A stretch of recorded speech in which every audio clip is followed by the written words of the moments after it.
ఈ దినాలలో ఒకప్పుడు ప్రవచనం అంటే ఏలియా కాలంలో, సమయోల్ కాలంలో ప్రవచనం అంటే ప్రజలు గడగడ వణికేవాళ్ళు.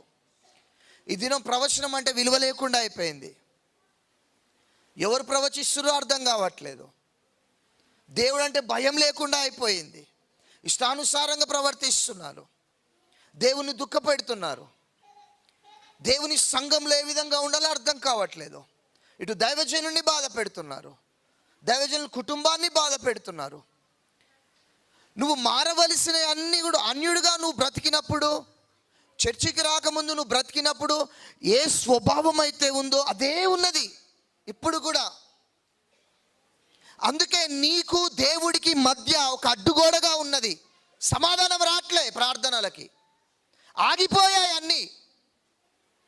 అన్నీ ఆగిపోయాయి.